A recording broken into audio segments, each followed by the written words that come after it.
गैया का दूध 1.5 पाव तक दे देते, आधा लीटर तक वो कभी कभी। तो हम सिर्फ आत्मा है, माया धराशायी है। एको ब्रह्म द्वितीयो नास्ति। एक आत्मा ही इस महाप्रलय काल में दिखाई दे रहा है। टाइम में ये महाप्रलय का टाइम है, प्रगाढ़ निद्रा जिसको सुषुप्ति अवस्था कहते हैं। इस महाप्रलय में सब के सब धराशायी हो जाते हैं। मन शरीर का भार लेकर फिर ये भ्रमण करता है, ये भी शरीर से निकल कर बाहर जाता है, फिर वहाँ अनेक संसारों की रचना करता है। कहीं सुख पाता है, कहीं दुख पाता है। महाराज जी हाँ हो गया खींच लो उतार। पिछली बार मैंने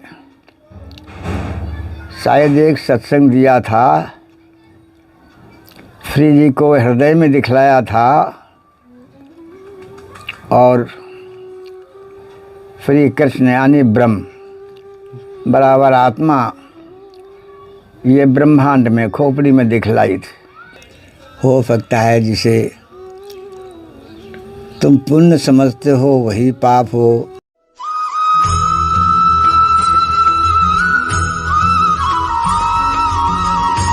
आप सभी प्रेमियों को श्री ब्रजधाम से जय श्री राधे राधे। प्रेमियों, जैसा कि आप और हम लगातार सतत रूप से साधु महात्माओं, दिव्य तपस्वी, ज्ञानी और साधकों के दर्शन कर पा रहे हैं प्रेमियों, ये सब श्री जी की कृपा से और आप सभी के लाड़ दुलार स्नेह से संभव हो पा रहा है। क्योंकि जो प्रेमियों आपके द्वारा जो हमें प्राप्त हो रहा है उसी से ऊर्जावान होकर हम लगातार साधु महात्माओं के चरणों में दंडवत कर रहे हैं।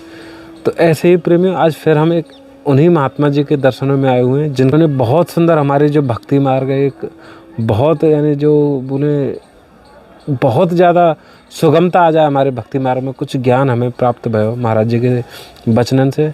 और प्रेमियों, चूँकि सर्दी को समय चल रहा है कि जो महाराज जी के जो चौखट की जो किवाड़ हैं वो लगभग इतनी ऊंचाई की, तो वो भी श्री जी ने वो ठीक करा दी हैं, यानी वो भी ठीक होंगी इस सत्संग में। तो प्रेमियों, ज़्यादा मैं भी समय नहीं ले रहा हूँ और आपको स्नेहपूर्वक आप यदि संभव हो सके तो प्रेमियों चैनल सब्सक्राइब कर लिया और सत्संग अपने प्रेमी बंधुओं तक जरूर भेजते रहो ताकि उन्हें भी ये सत्संग को लाभ हो, साधु महात्माओं की बाणी मिले। क्योंकि ये बुजुर्ग संत हैं प्रेमियों, तो ये ठाकुर जी के पार्षद हैं, तो इनको ना तो शरीर को कोई लगाव है ना संसार से लगाव है, यानी जब तक हैं वो हमारे लिए, जैसे कहमें कि साधु परमार्थ के लिए जीवन जी में।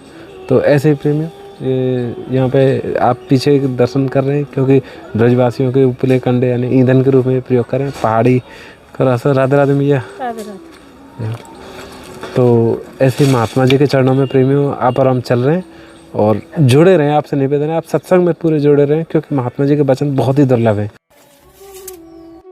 कम है ना भाई, ये ऐसे बैठे कोई करीब 70 इंच की। तो वो फिर हमें सर्दी लग गई हमारे, फिर वो बहुत, तो हम घबराए। आज शरीर में ताकत रही, शक्ति रही, तब तक हम बर्दाश्त करते रहे। अच्छा महाराज जी, वैसे इसमें सर्दी रुक जाती है क्या? किसमें? इसमें 3 में। 3 में? हाँ 3 तो सर्दी नहीं रोक पाती। 3 जो है ये तो बहुत ज्यादा ठंडाती है, तो फिर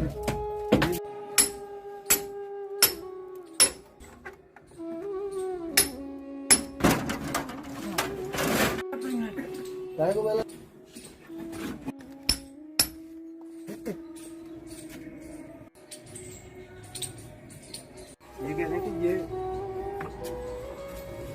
यहाँ से हटा दीजिए है ना। हाँ तो पटाप से तो भेजा यहाँ पे। हाँ ये ना इतनी बड़ी बस दरवाजा महाराज जी के कुटिया को बस यहाँ तक को, ये आप देखो ये तो पहला हुआ तो। हाँ ये पहला तो बस यहाँ तक को, यहाँ पे क्योंकि ऊपर की जगह खाली क्योंकि सर्दी है हवा में जाने तो उसमें से ये हटा के अब श्री जी ने ये कृपा करिए। तो भैया और एक किवाड़ ये है क्योंकि यहाँ पे भी ये भी मतलब एक टेम्पररी बस महाराज जी ने ये पर्दा टांगा हुआ है। ये अब यहाँ पे से ये हटवा ये किवाड़ एक लग जाएगी। अभी तक महाराज जी ऐसे निवास करे ये बस केवल ये। प्रेमियों जो किवाड़ थी ना वो ये थी, देखो ये पूरी जंग लगी भई है, यानी टीन है क्या?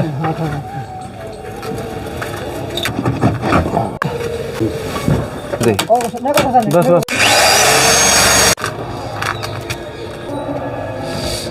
कोई दिक्कत नहीं।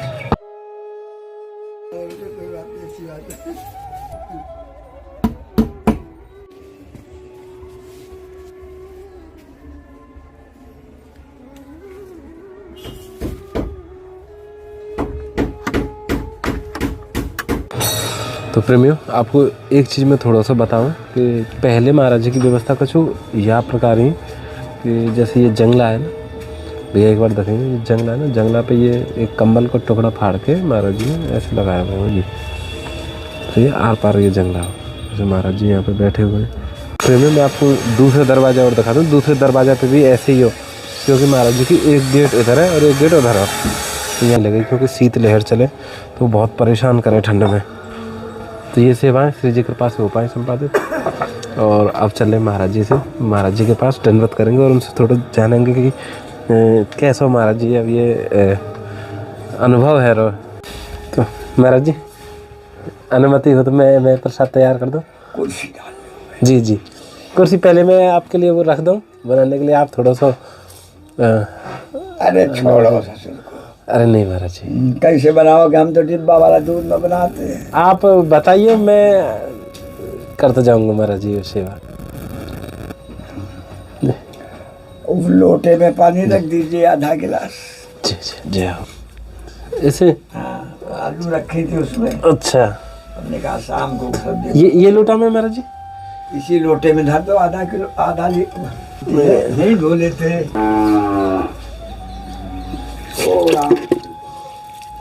तो प्रेमियों, ये आज हमारे और आपके बड़े अहोभाग्य जो महाराज जी के लिए प्रसाद तैयार करेंगे।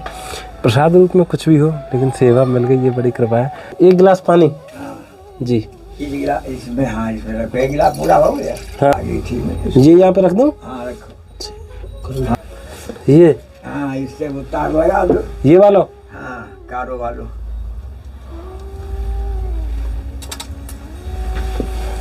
हो जाएगा।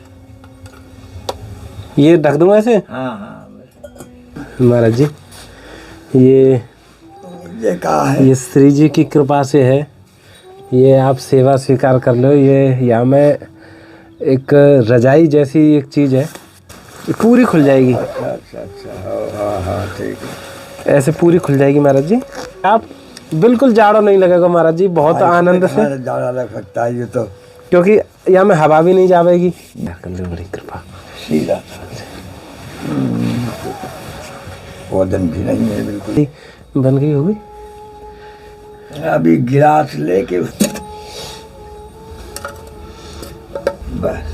बंद कर दे। लो गिलास में थोड़ा पानी, बस थोड़ा थोड़ा गई जाकर दूध 1.5 पाव तक दे देते, आधा लीटर तक वो कभी कभी। तो हम हमारा टाइम निर्धारित है, हम लोगों का हर काम नियम से ही है हमारे जी। बिना नहीं इसको पकड़ के ऐसे चला दो। मिल गई ना? जी जी जी। और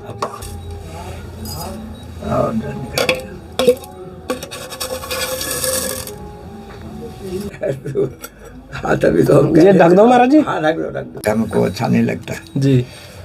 तो वो खा लिया तो वो उसी से बाहर हो गया। अब शाम को आलू उबाल दिए हैं तो उन्हीं को सेवन करेंगे। हाँ उसी के पालेंगे थोड़ी बारी 2-4।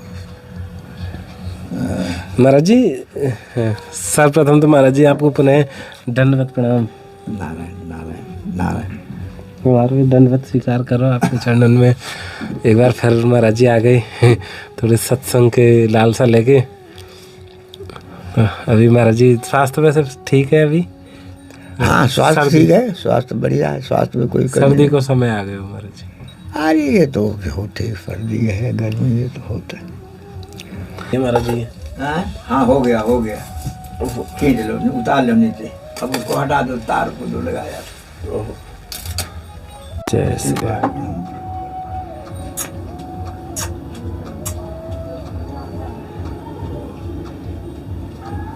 काफी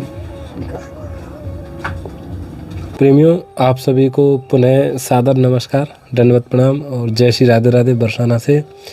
आज फिर हम महाराज जी के श्री चरणों में उपस्थित हैं और प्रेमियों आपकी भी तरफ से महाराज जी के चरणों में दंडवत अर्पण कर रहा हूं। आप भी मानसिक रूप से दंडवत करें महाराज जी को। महाराज जी दंडवत प्रणाम। नारायण हरि नारायण हरि। महाराज जी हमें अपनी चरणन में ऐसे ही बैठे रहें, ऐसा आशीर्वाद आपको मिलता रहे। एक ऐसी जिज्ञासा लेके महाराज जी फिर आपके चरणन में आए कि कहीं हम तो सांसारिक जीव हैं, कहीं ना कहीं ये भोग विषय की बात हमारे मन में बैठी हुई है, जिन्हें जकड़ रखे हो हमारा मन। तो यह चीज़ में महाराज जी जैसे हम भजन साधना कर रहे हैं, ठाकुर जी की प्रीति कर रहे हैं, उनकी भक्ति प्राप्त करने को एक प्रयास कर रहे हैं, या में महाराज जी हम कर्मन को चुनाव कैसे करें कि क्या कर्म हमारी भजन मार्ग में, भक्ति मार्ग में एक सुविधा के रूप में आएंगे और कौन से कर्म हमारी बाधा उत्पन्न कर सकें। तो कर्मन को निर्धारण कैसे करें कि ये कर्म हमारे सुकर्म है और कौन से कर्म हमारी दुर्गति की तरफ हमें ले जाएंगे। अरे भैया देखो, गहनो कर्मणा गति भारता, हे अर्जुन कर्म की गति बड़ी गहन है। हो सकता है जिसे तुम पुण्य समझते हो वही पाप हो, जिसे तुम पाप समझते हो वही पुण्य। तो भाई देखो, कर्म की तो व्याख्या को सभी शास्त्र धर्म ग्रंथ सब करते रहते हैं, और हम तो यही जानते हैं शुभ करो शुभ मिलेगा, कर भला तो हो भला। और बाकी तो कर्म के विषय में कहा, जब अर्जुन नहीं जान सकता तो हम लोग क्या जान सकेंगे। फिर भी उसकी व्याख्याएं की जाती हैं। जी महाराज। अब कर्म की गति तो गहन है ही है। कोई किसी को पुण्य मानता है, कोई किसी को पुण्य मानता है। खैर अपने भारत की संस्कृति ठीक है, अपने भारत में भी है एक वो वामपंथी दल है, एक ये वैदिक मार्ग है। वैदिक मार्ग और वामपंथी मार्ग में दोनों में विरोध है। वामपंथी मार्ग ये बंगाल की तरफ चलता है, कामरूप अमिच्छा वगैरह ये सब वामपंथी उस शक्ति की आराधना करते हैं। और भाई बड़ी विचित्र है, वही तो कहते हैं कर्म की गति का जानन हम लोग किस प्रकार। अपने यहाँ आकार उकार मकार ओम है ना जी, आकार मकार उकार ये 3 कार हैं, और वामपंथियों में अरे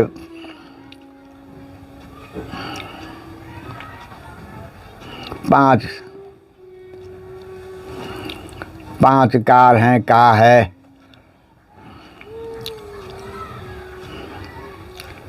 मांस मदिरा फलान ठिकान दुनिया के मफान, वो यहाँ है सब भोले बाबा के ही सब जी। अरे वो ठीक है, उससे कुछ लेना देना नहीं। कर्म अपने वर्ण के अनुसार कर्मों को करते जाओ तो कोई दोष नहीं। भगवान कृष्ण ने बताया है गीता के 18वें अध्याय में, वर्णानुसार जो जिस वर्ण का प्राणी है अपने वर्ण के अनुसार कर्म करे। अब हम थोड़ा इधर ले चलेंगे आपको। वो पिछली बार मैंने शायद एक सत्संग दिया था, श्री जी को हृदय में दिखलाया था, और श्री कृष्ण यानी ब्रह्म बराबर आत्मा ये ब्रह्मांड में खोपड़ी में दिखलाई थी। क्योंकि ऐसा शास्त्र का मत है जी। हम जितना भी बोलेंगे शास्त्र मत से ही बोलते हैं, बाहर इधर उधर कहीं से कुछ नहीं बोलते।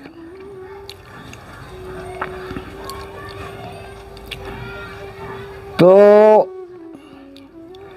हमारे कुछ भक्तों संतों को ये आशंका हो सकती है कि सभी लोग हृदय में वास बताते हैं। प्रविश नगर की जय सब काजा, हृदय राखी को फूल पुरु राजा। और भी हृदय के बारे में बहुत से व्याख्यान है, सभी शास्त्र वर्णन कर रहे हैं। तो उनको ये शंका होगी कि स्वामी जी यही खोपड़ी में बता रहे आत्मा का निवास हो, ये शास्त्र हृदय में बता रहे। तो इसके विषय में थोड़ा हम उनकी शंका का समाधान कर देंगे। देखो ऐसा है, ऐसा शास्त्रों में वर्णन है, आत्मा का निवास दिन में ब्रह्मांड में रहता है और रात्रि में हृदय में निवास होता है आत्मा का। आत्मा का निवास रात्रि में हृदय में निवास स्थान हृदय में होता है आत्मा का, और दिन में ब्रह्मांड यानी खोपड़ी में होता है, सिर में होता है। सिर में आत्मा को बैठने से पांचों ज्ञान इंद्रियां वहीं से संचालित होती हैं। श्रोत, चक्षु, वाणी, श्वसन। तो ये दिन में निवास बताया है शास्त्रों ने कि ये ब्रह्मांड में रहता आत्मा का निवास, और रात्रि में हृदय में निवास हो जाता है। इसके विषय में और सवाल बताया गया है, ये आया है कि ये शरीर सारा दिन परिश्रम करने के बाद वैसे भी सारा दिन में श्रमित हो जाता है। शरीर जब श्रमित हो जाता है तो शाम को ये गिर जाता है, इसका भार मन अपने ऊपर ले लेता है। शरीर तो शांत हो गया, दिन भर का श्रम उसके ऊपर लदा हुआ है तो वो गिर चुका है। मन शरीर का भार लेकर फिर ये भ्रमण करता है, ये भी शरीर से निकल कर बाहर जाता है, फिर वहाँ अनेक संसारों की रचना करता है। कहीं सुख पाता है, कहीं दुख पाता है, कहीं सुखी होता है, कहीं दुखी होता है। इस प्रकार कसरत करते करते, मेहनत करते करते ये भी श्रमित हो जाता है। तो जब ये श्रमित हो जाता है तब ये भी खोपड़ी के बल गाड़ जाता है। कहाँ जाता है? ये आत्मा की गोद में पड़ता है। मन शरीर का भार लेकर, श्रम भार लेकर आत्मा की गोद में पड़ जाता है। आत्मा, इसी से आत्मा का नाम इसी से दिया है हमारे संतों ने। तुम ही हो माता पिता, तुम ही हो बंधु सखा। तुम, ये आत्मा मन रूपी जीव को अपनी गोद में लेता है, सुलाता है। माँ शक्ति भी निद्रावश हो जाती हैं, जीव प्रगाढ़ निद्रा में हो जाता है। आत्मा की गोद में जीव पड़ा हुआ है और आत्मा की ही गोद में शक्ति पड़ी हुई है। अब इस टाइम में ये महाप्रलय का टाइम है, प्रगाढ़ निद्रा, जिसको सुषुप्ति अवस्था कहते हैं। इस महाप्रलय में सब के सब धाराशायी हो जाते हैं, एक आत्म तत्व ही बचता है। गीता में बोले हैं, अहम वैश्वानरो प्राणी नाम दे मासिता प्राणापान समायुक्ता पचाम्यन्नम चतुर्विधम। हे अर्जुन, मैं ही वैश्वानर अग्नि के रूप में सभी प्राणियों के नाभि प्रदेश में वास करता हूँ, और वहीं से प्राण की जगह प्राण को, पान की जगह पान को संचालित करके रखता हूँ, रोक के रखता हूँ।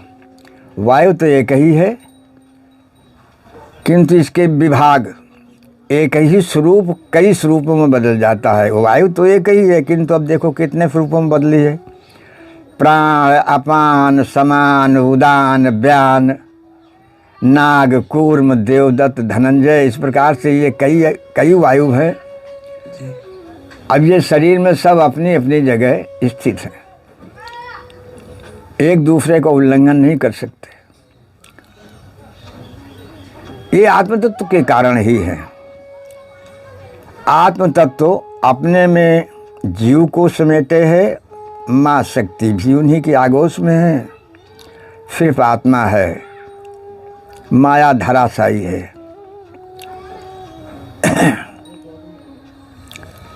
अब इस काल में केवल आत्म तत्व। यही हमारे वेदांतवादियों ने देखा।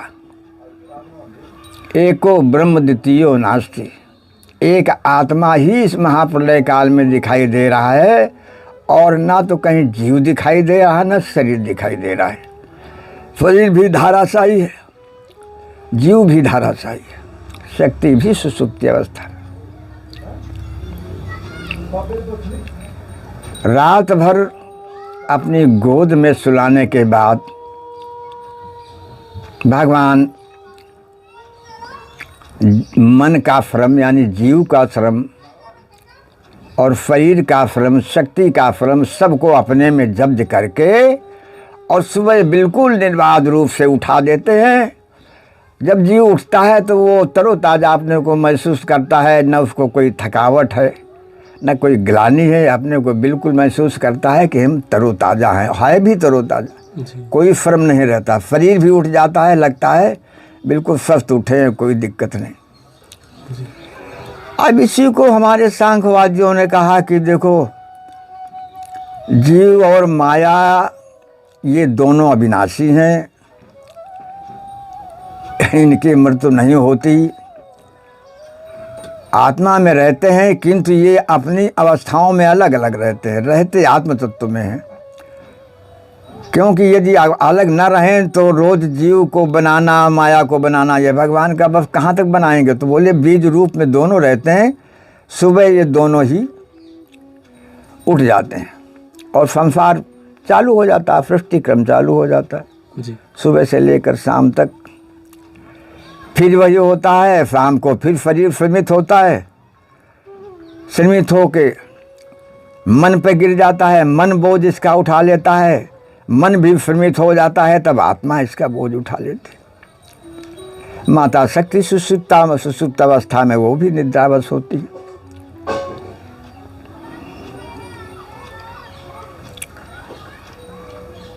इस तरह का अब ये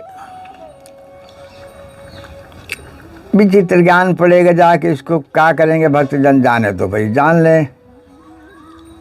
अब इसके शरीर के 5 कोष बताए गए हैं। अन्नमय कोष, ये ऊपर का शरीर जो दिखाई देता है ये अन्नमय कोष है, ये अन्न से बनता है। ऊपर जो महाराज जी ये दिखाई देते जो खाल वगैरह, हाँ ये स्किन, ये अन्नमय कोष है, अन्न से बनता है। और इसके बाद फिर है प्राणमय कोष, जो प्राणों से बनता है। और इसके बाद है मनोमय कोष, मन बुद्धि चित्त अहंकार ये मिलकर सूक्ष्म शरीर बनता है। इसी सूक्ष्म शरीर के कारण ये शरीर संचालित होता है, नहीं तो जड़ है ये ना ही चल सकता है, इन्हीं की वजह से ये चलता है। बड़ा विषय है।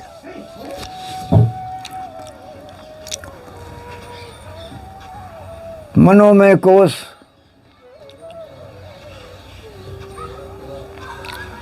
फिर क्या है, फिर पता नहीं, विज्ञान में कोष है, और इसके बाद फिर आनंदमय कोष है। जीव जब सुसुप्ति अवस्था में होता है, प्रगाढ़ निद्रा में होता है, तब उसे पूर्ण आनंद की प्राप्ति होती है, पूर्ण आनंद होता है। वहाँ उसको किसी प्रकार का कोई विरोधाभास नहीं होता, किसी प्रकार पूर्ण आनंद, उसी को आनंदमय कोष कहा गया है, प्रगाढ़ निद्रा में जब होता है। धन्यवाद गुरु जी।